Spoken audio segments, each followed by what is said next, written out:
কুমিল্লা 11 আসনে বিএনপির যিনি প্রার্থী জনাব মোহাম্মদ কামরুল হুদা, যিনি আমার পাশে অবস্থান করছেন, তিনি আজকে এই আসনে বিজয় ঘোষিত জনাব সৈয়দ আবদুল্লাহ মোহাম্মদ তাহের, যিনি বাংলাদেশ জামাত ইসলামের নায়েবে আমির। ওনার বিরুদ্ধে আজকে ইলেকশন পিটিশনে মামলা করেছেন। আদালত মামলাটি শুনানির জন্য গ্রহণ করেছেন এবং প্রতিপক্ষ অর্থাৎ সৈয়দ আবদুল্লাহ মোহাম্মদ তাহের সহ এই নির্বাচনে অন্যান্য যে সমস্ত প্রার্থী তাদের প্রতি নোটিশ জারি করেছেন এবং আগামী 8ই জুন 2026 এই মামলার নোটিশ ফেরতের জন্য তারিখ ধার্য করেছেন। ইতিমধ্যে আদালত এই মামলার সমস্ত নির্বাচনী সরঞ্জাম সেগুলো সংগ্রহ করার জন্য নির্দেশনা দিয়েছেন। আমরা আদালতকে যে কথা বলেছি, এটা একমাত্র আসন যে আসনে অবিশ্বাস্যভাবে যিনি বিজয়ী হয়েছেন তাকে বিজয়ী দেখানো হয়েছে। আমি আদালতের সামনে কয়েকটি উল্লেখ করতে চাই যে আমাদের যে প্রার্থী জনাব কামরুল হুদা, তিনি বিএনপির প্রার্থী এবং ওনাকে এই নির্বাচনে পরাজিত করার জন্য এমন দুর্দশা স্থাপন করতে হয়েছে। আমি মোটা দাগে কয়েকটা তথ্য প্রমাণ আপনাদের সামনে উপস্থাপন করতে চাই। যেমন দেখেন, এই আসনে রফিক ভুইয়া সরকারি প্রাথমিক বিদ্যালয়ে জামাতের প্রার্থী ভোট পেয়েছেন 1650টা, আর ধানের শীষের প্রার্থী কামরুল হুদাকে ভোট দেখানো হয়েছে মাত্র 65টা।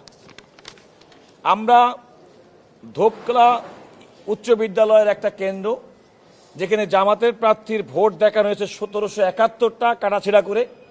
প্রথমে 1534টা ছিল, পরে হয়েছে 1771টা। জনাব কামরুল হুদাকে দেখাইছে 211টা।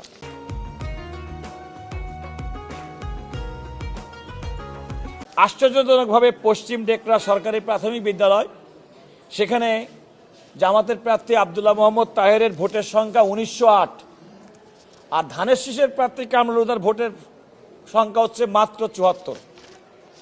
এরকমভাবে আমরা অসংখ্য কেন্দ্র, এই যে ভোটের যে ব্যবধান, একটি কেন্দ্রের একটা কথা বলি, পদুয়া সুপিয়া উচ্চ বিদ্যালয়ে জামাতের প্রার্থী ভোট পেয়েছেন 2210, ধানের শীষের প্রার্থী ভোট পেয়েছেন 225।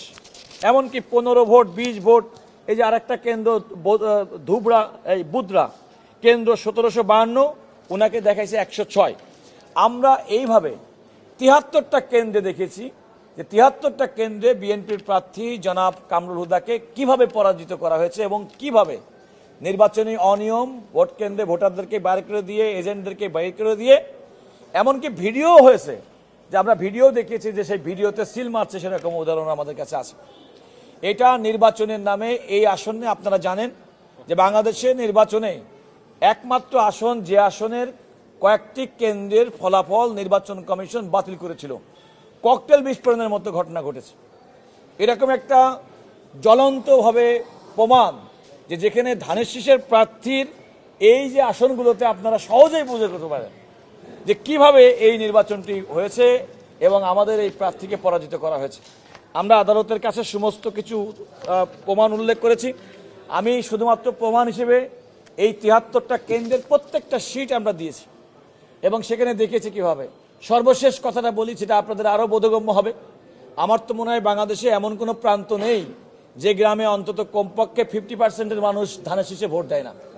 অথচ এখানে রাজবল্লভপুর সরকারি প্রাথমিক বিদ্যালয় একটা কেন্দ্র, সেই কেন্দ্রে জামাতের প্রার্থী ভোট দেখিয়েছে 2557, আর ধানের শীষের প্রার্থী জনাব মোহাম্মদ কামরুল হুদার ভোট হয়েছে মাত্র 50। এটা 51 হতে পারতো, 49 হতে পারতো।